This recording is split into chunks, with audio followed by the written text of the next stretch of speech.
Give Kids the World is much more than one individual or a group of people. It's more than staff, it's more than volunteers, it's even more than families. It really just becomes its own entity. It has a life of its own.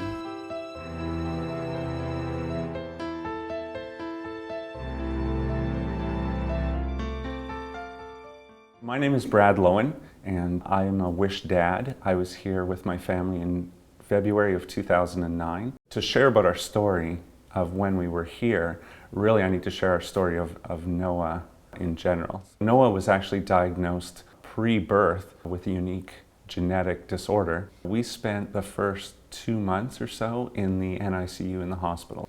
We did finally bring him home at 3 pounds, 6 ounces, so he was really tiny. But he was welcomed into our family just like any other baby would be. And when he went into the hospital, my wife would stay with him as well. So I have a brand new appreciation for single parent families because I became one and my wife became one really overnight as she took care of him and I took care of Kaylin and Joshua. And that lasted for really the next 3.5 years. Noah spent 600 days on and off in the hospital over those 3 years. So, you know, if you think about it, that's 2 out of every 3 days that he lived. He spent in that place. Really, it entirely changed the world for not only us, but for our kids, which is why Give Kids the World is amazing. Not only does it inspire hope for the children that come, but the siblings, the parents, really gave us a chance to reconnect.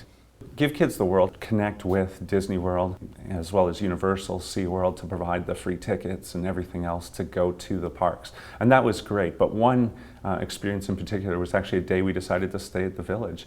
And to our kids, that was actually better because it was really low-key, everything was provided, there wasn't a lot of crowds, there wasn't a lot of waiting, and it was really just an amazing experience here. And what made it special was actually the volunteers. Every single person volunteering here, from the people serving breakfast first thing in the morning to ice cream several times a day, to those at the pool and then the party every evening. They really just made a special attempt to reach out to our kids.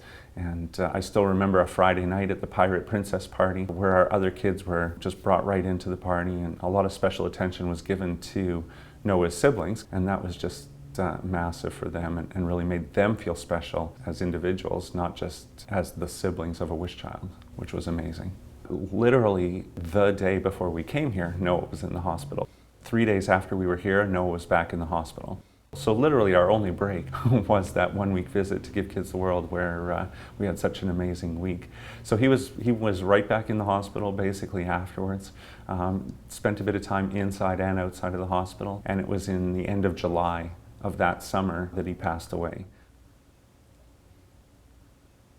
Really, after losing Noah, it was a choice between either doing something positive with it or going a negative direction with it. And making that choice to do something good with it, there was no better place than to be at Give Kids the World. So in 2012, we moved from Canada down here to Florida, and we wanted just to volunteer as much as possible, and we do.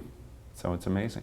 I just think back to that Friday night when we were at the party and the volunteers that really made that experience special for us. I wanted to be that for other families. They don't need to know me, they don't need to know our story. When we're here, we don't really feel the desire to share everything about our life and how we got here and the fact that we're from Canada and now we live in Florida.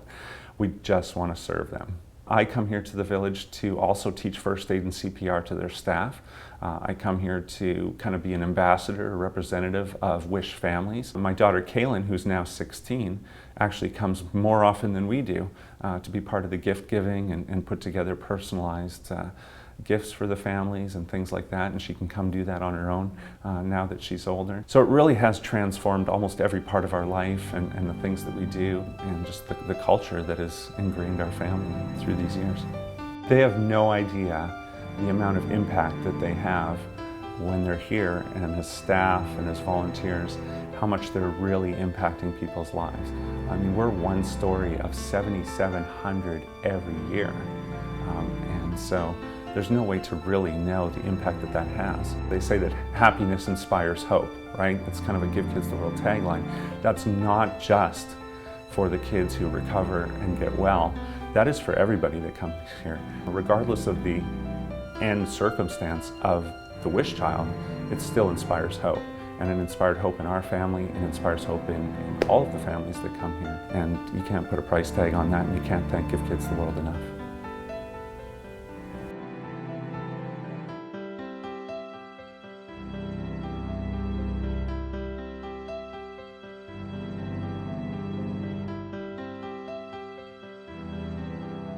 I just want to thank each and every one of you for your support, not only coming out to the village for those who volunteered, but for everybody to spread awareness of Give Kids the World, for those that raise funds throughout the year for Give Kids the World, for you and your organization. From me and my family, I just want to say thank you very much. We sincerely appreciate each and every one of you.